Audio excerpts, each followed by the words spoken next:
Hey guys, Dana Cartech 710 here.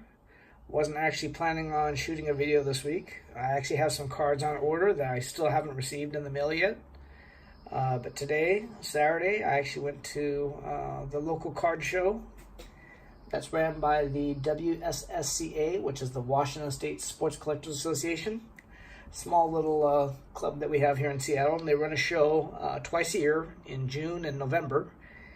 And it's ran out of elementary school just north of Seattle from a city called Shoreline.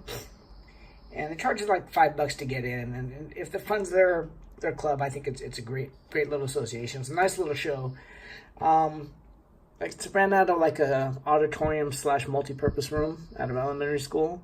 Not real big. And when I went in, I said, okay, I recognize some of the vendors from the mall show that we have every month.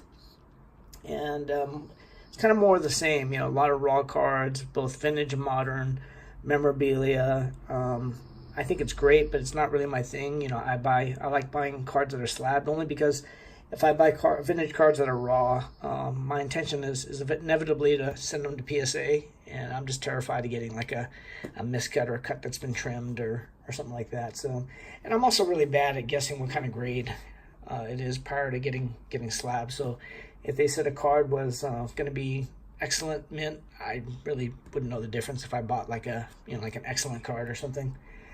But right in the middle of the auditorium, there was 3 tables ran by a couple of buddies, and one guy in particular, this guy named Joe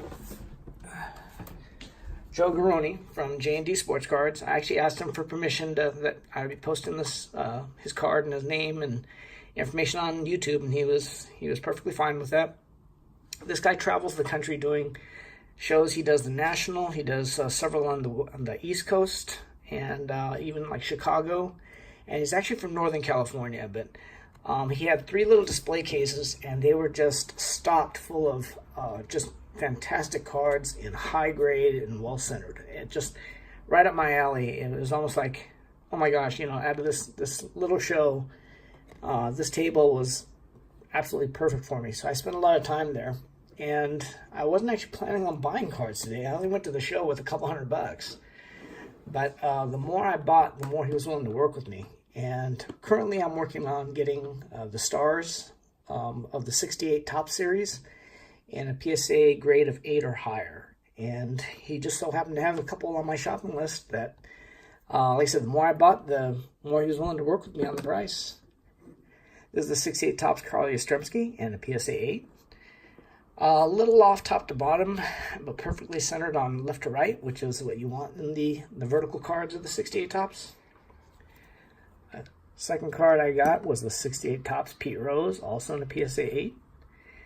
And I initially bought these 2, and he worked with me a little bit on the price of both. He gave me kind of a volume deal. He's very fair. I recommend that, if you reach out to him, because he actually invited me to contact him in the event that I'm actually on the hunt for other cards that I don't see on eBay or, for sharp corners. He not only sells cards, he actually is constantly buying cards from shows across the country. So he says just email him my shopping list and he'll get back to me. And I think the price he quotes is pretty fair. Like I said, he knows what he has. So I wouldn't recommend you lowballing it. I just think he's going to be very competitive. And in the case of myself in Seattle, because I had to pay sales tax, he sells them, of course, without sales tax. So it's kind of a win-win. And